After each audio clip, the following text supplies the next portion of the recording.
It happened in my bedroom at the age of 10. I always had trouble sleeping and spent most nights tossing and turning. I was a horror film fanatic as a child, and being scared was something I didn't have much experience with. I was not afraid of the dark, nor was I easily swayed by strange sounds or odd encounters. I did, however, know when to haul ass out of a situation or to find a trusted adult. I always slept with my closet doors open, which will come to be of some significance later in the story. I should also mention that my family home was in a heavily wooded area, and what some may refer to as the middle of nowhere. One night, around 1 a.m., I awoke to a sound coming from underneath my bed. It sounded like one of my cats was scratching themselves with one of their feet or doing something to cause a thumping beneath me.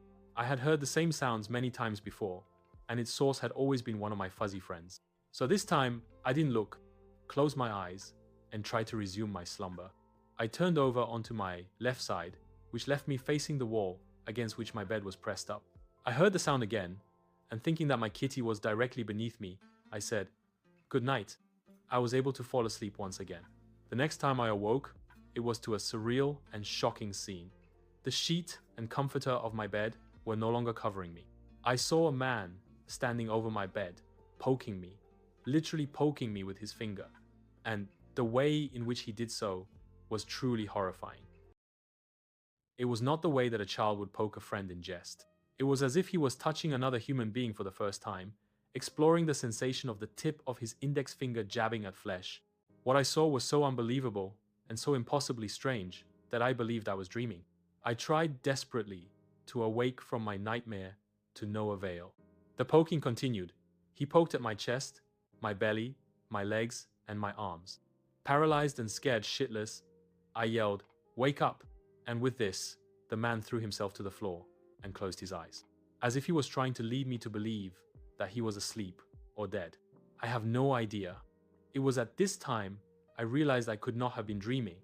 I somehow found the ability to move, and I jumped from the top of my bed over the man lying on the floor next to me and ran towards my parents' room. When I got to their bedroom door, something came over me. I told myself that this was all impossible, that there was no way that a person could have entered our home without breaking in, as we had always kept every door and window locked at night. I had seen many strange things in my home, while either falling asleep or waking up.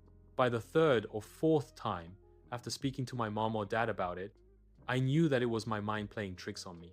Plush toys do not have the ability to turn and whisper into each other's ears. Do not ask why, dear listener, as I have no explanation to offer you. But I turned away from my parents' bedroom door and decided to hastily check the house for a break-in. What I found was that nothing was out of the ordinary. No broken windows or locks, no busted doors. I assured myself that I had to have been dreaming or hallucinating. Blamed my obsession with horror for this. I made my way down the long, dark and narrow hallway to my bedroom. I peeked inside and saw no one. I turned on the light, got down on the floor just outside the doorway, and looked under the bed. Still nothing. I proceeded to check both of my windows previously. As I lay there, my eyes began to adjust to the dark room with the faint light from the TV screen. Just beyond the TV, I saw something that made my heart sink into the pit of my stomach. Inside my closet, with one of the doors now slightly closed, I saw the man standing perfectly still, facing the wall, hiding, waiting for me to fall asleep, I imagine. Couldn't breathe. I couldn't move. I sat and stared at the man in the closet for what seemed like minutes, but was likely only a few seconds. I quietly got out of bed, hoping that the man wouldn't notice and that my dad could catch him hiding in the closet. I once again made my way to my parents' bedroom door, still remaining as quiet as I possibly could, and went inside. I shook my dad and my mom at the same time, and when they awoke, I said, "Shh, don't make any sound. There's somebody in my closet." My parents both jumped up and said, "What?" I repeated myself and asked them to please call 911.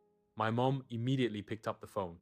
Either of my parents doubted my claim, as I had always been honest and forthright.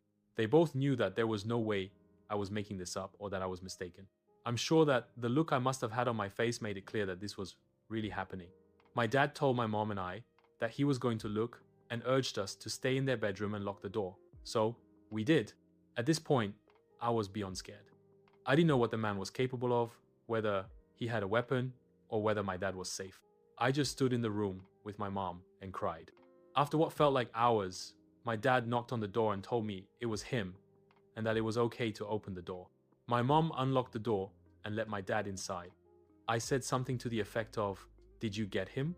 And my dad looked at me with the most unsettling and confused look imaginable. He said, "There's no one there." I assured him that there was indeed a man in my room and that he had been poking me. My dad said that he just checked every inch of the house and found nobody.